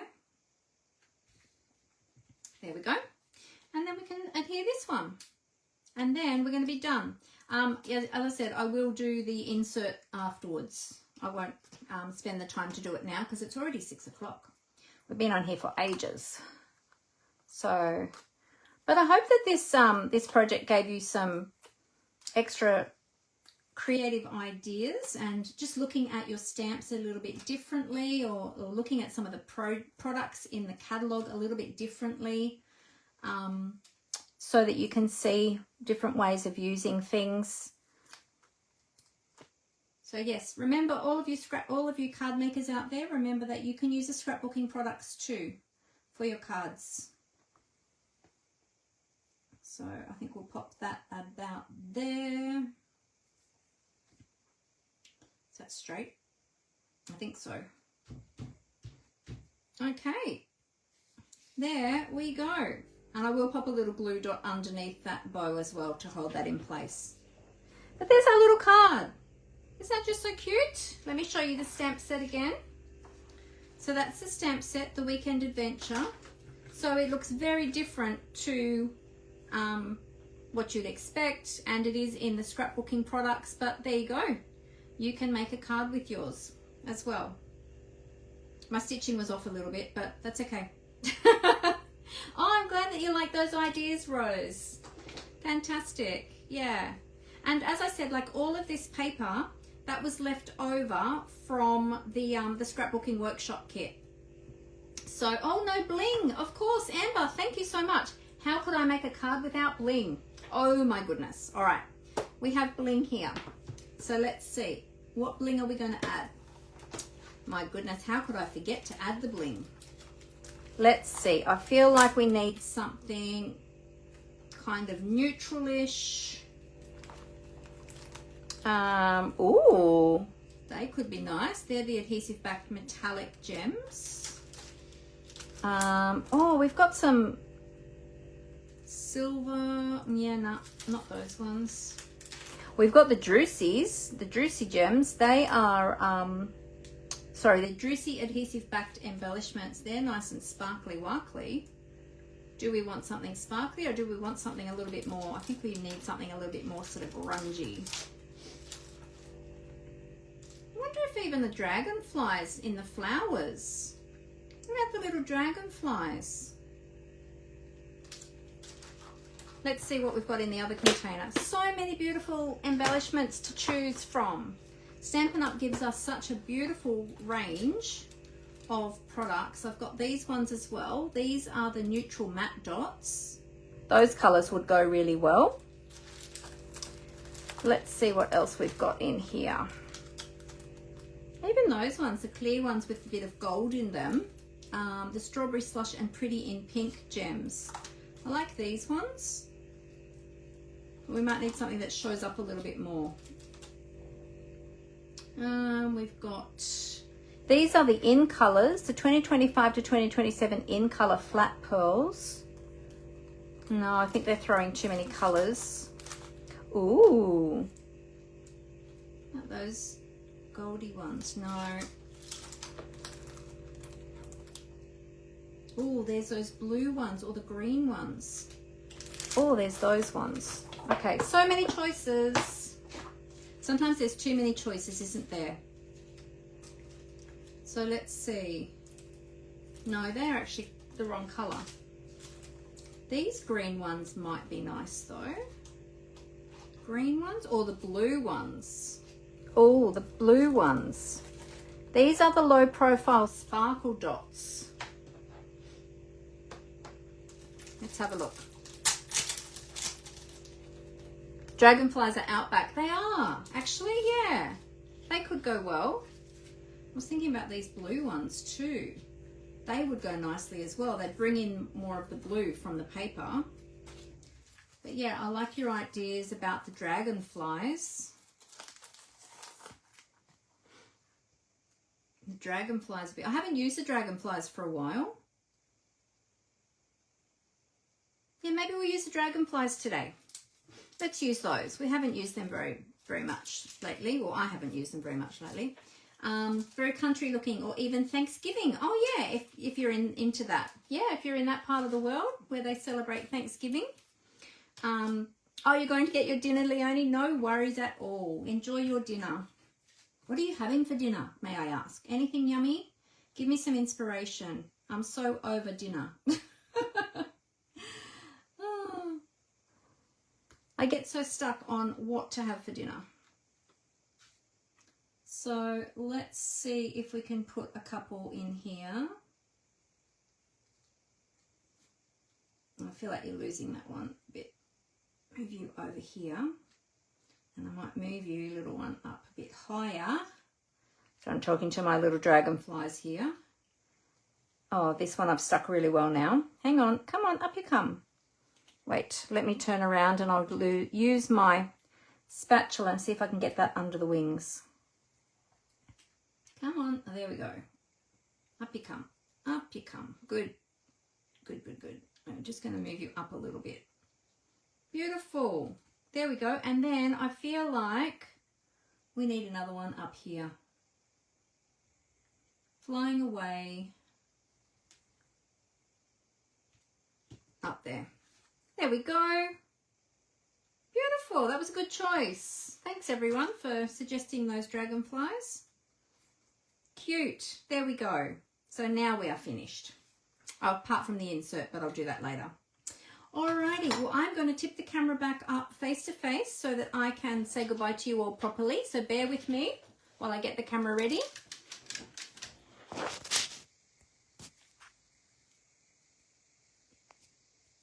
Flip, there we go. Didn't want to flip.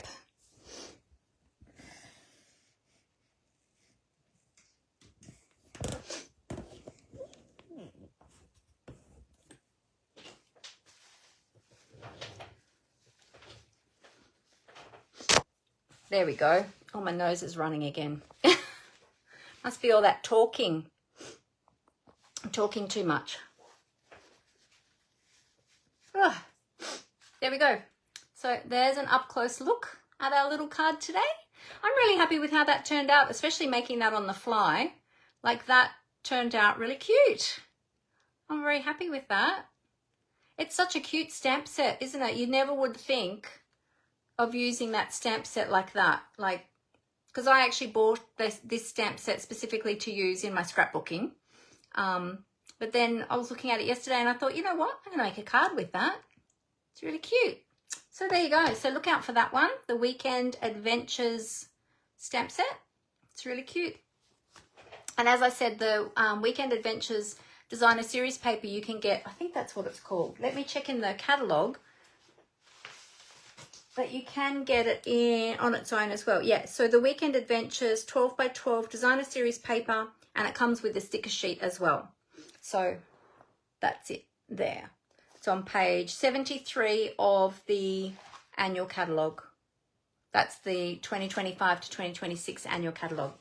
So there you go. So I hope you all have a great week. Thanks so much for joining me today. I hope you enjoyed that, and I look forward to hearing about what you create this week. So, yeah, make sure you get some crafting in there if you can this week, and have a great time. And I look forward to seeing you all again next Monday at 4 p.m. Australian Eastern Standard Time.